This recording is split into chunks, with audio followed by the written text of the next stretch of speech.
Justice Yahya Afridi 3 साल के लिए चीफ जस्टिस ऑफ पाकिस्तान तैनात। सदर मुमलिकत आसिफ अली जरदारी ने समरी पर दस्तखत कर दिए।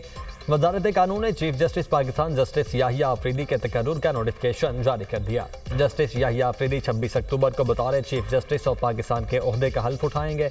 नए चीफ जस्टिस याहिया अफरीदी की तकरीब हल्फ बर्दारी। ऐवान सदर का सुप्रीम कोर्ट से राबिता। जस्टिस याहिया अफरीदी की तकरीब हल्फ बर्दारी के लिए मेहमानों की फहरिस्त मांग ली।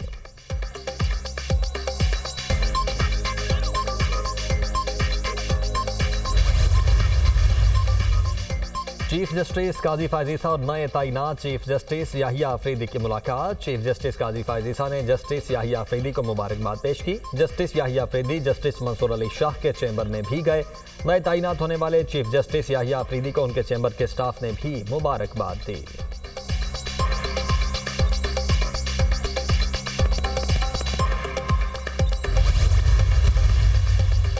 तोशाखाना 2 केस में बुश्रा बीबी की दरखास्त से जमानत मंजूर। इस्लामाबाद हाई कोर्ट का बुश्रा बीबी को जमानत पर रिहा करने का हुक्म। जस्टिस मियां गुल हसन औरंगजेब ने बुश्रा बीबी की रिहाई के अहकाम जारी किए। अदालत का 10-10 लाख रुपए के 2 जमानती मुचलके जमा करवाने का हुक्म। बुश्रा बीबी पर अभी तक कोई केस दर्ज नहीं, ना ही किसी केस में मतलूब है। अडयाला जेल के अतराफ सिक्योरिटी हाई अलर्ट। बुश्रा बीबी की अडयाला जेल से रिहाई का इम्कान।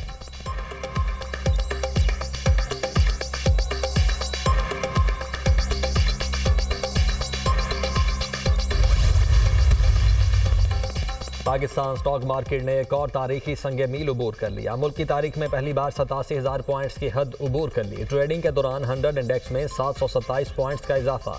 स्टॉक मार्केट 87,194 पॉइंट्स पर बंद।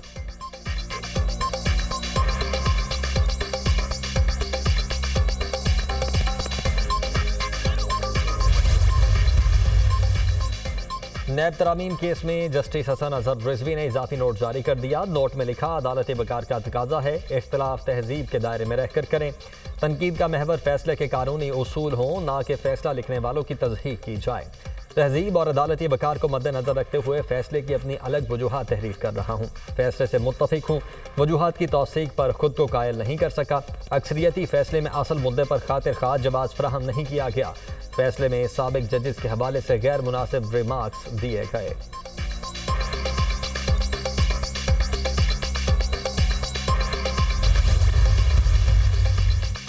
सोशल मीडिया पर प्रोपेगेंडा और अफवाहें फैलाने वालों के गिर्द घेरा तंग। विफाकी काबीना ने national cyber crimes investigation agency rules की मंजूरी दे दी। रियासती इदारों और सरकारी शख्सियात के खिलाफ प्रोपेगेंडा पर सख्त कार्रवाई होगी। साइबर क्राइम्स में मुलव्वस अफराद को 5 से 15 साल तक सजा और भारी जुर्माना आयद हो सकेगा। 11 माह बाद नेशनल NCIA पूरे इख्तियारात के साथ फाल। NCCIA साइबर क्राइम्स के खिलाफ कार्रवाई के लिए आलमी इदारों से राब्ते की मजाज। निगरान हुकूमत ने NCCIA कायम करने की मंजूरी दी थी।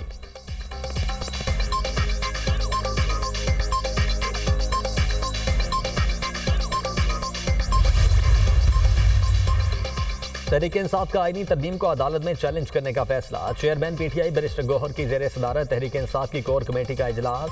PTI कोर कमेटी का आईनी तरामीम पर तहफ़्फ़ुज़ात का इजहार। हुकूमत को चीफ जस्टिस की तैनाती के लिए सीनियरिटी को मद्देनजर रखना चाहिए था। कोर कमेटी अराकीन की राय। चीफ जस्टिस की तकर्रुरी पर पार्लिमानी कमेटी को भी चैलेंज किया जाएगा। PTI कोर कमेटी का फैसला। PTI कोर कमेटी ने अराकीन के पार्लिमानी कमेटी के बाइकआउट को सराहा। चेयरमैन PTI बैरिस्टर गौहर ने कहा, आईनी तरमीम के खिलाफ एहतजाज करेंगे। आईनी बेंच के हवाले से अभी फैसला करना है।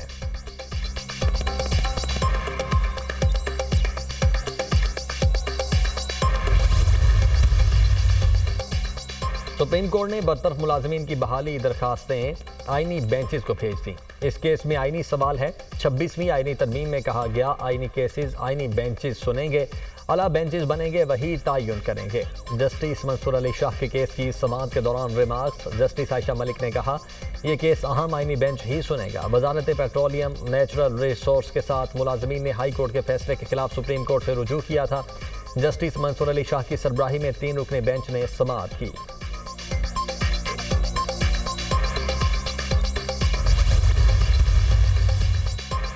वज़ीर आला पंजाब मरीम नवाज की पंजाब इंस्टीट्यूट ऑफ कार्डियोलॉजी आमद एमरजेंसी वार्ड का दौरा। मरीजों की आयादत की। मरीम नवाज ने मरीजों और उनके एतिमाददारों से इलाज की सूरत हाल के बारे में दरियाफ्त किया। बुजुर्ग मरीज को फौरी व्हील चेयर मुहैया न करने पर इजहार नापसंदीदगी। सिक्योरिटी एहलकारों को मरीजों की आमदोरफ्त में मुदाखिलत से रोक दिया। मरियम नवाज के मरीजों का रश कम करने के लिए PIC2 की जल्द तकमील की हिदायत। कहा, अवाम को माफियाज के रहमो करम पर नहीं छोड़ सकते।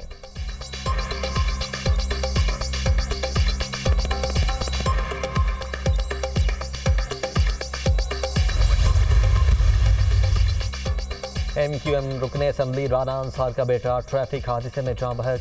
शाहजेब नकवी की उम्र 23 साल और वो राना अंसार के सबसे छोटे बेटे थे। रहनुमा MQM राना अंसार इस्लामाबाद से कराची रवाना। शाहजेब नकवी की मैयत सोहराब गोट सब खाने में मुंतकिल। हादसे की CCTV फुटेज भी सामने आ गई।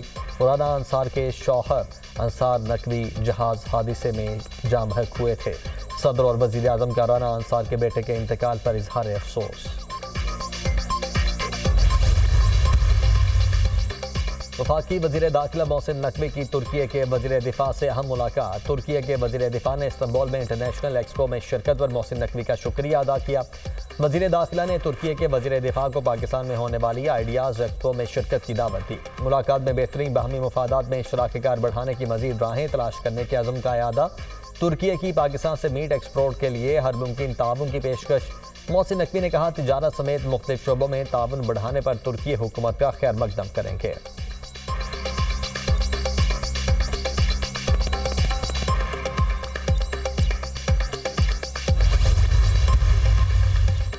इंग्लैंड के खिलाफ तीसरे और फैसला कुन टेस्ट के लिए कौमी टीम का ऐलान। कौमी टीम में कोई तब्दीली नहीं की गई। पाकिस्तान में 3 स्पिनर्स नोमान अली, जाहिद महमूद, साजिद खान के साथ मैदान में उतरेगा।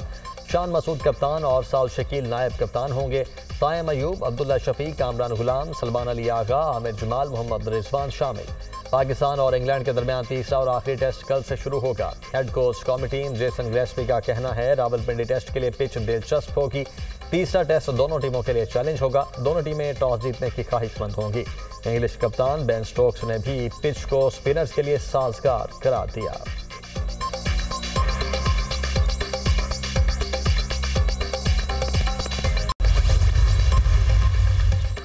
इंग्लैंड के खिलाफ तीसरे और फैसला कुन टेस्ट के लिए कौमी टीम का ऐलान। कौमी टीम में कोई तब्दीली नहीं की गई। पाकिस्तान में 3 स्पिनर्स नोमान अली, जाहिद महमूद, साजिद खान के साथ मैदान में उतरेगा। शान मसूद कप्तान और साउल शकील नायब कप्तान होंगे। सायम अयूब, अब्दुल्ला शफीक, कामरान गुलाम, सलमान अली आगा, आमिर जमाल, मोहम्मद रिजवान शामिल। पाकिस्तान और इंग्लैंड के दरमियान तीसरा और आखिरी टेस्ट कल से शुरू होगा। हेड कोच कौमी टीम जेसन ग्रेस्पी का कहना है, रावलपिंडी टेस्ट के लिए पिच दिलचस्प होगी। तीसरा टेस्ट दोनों टीमों के लिए चैलेंज होगा। दोनों टीमें टॉस जीतने की ख्वाहिशमंद होंगी। इंग्लिश कप्तान बेन स्टोक्स ने भी पिच को स्पिनर्स के लिए साजगार करार दिया।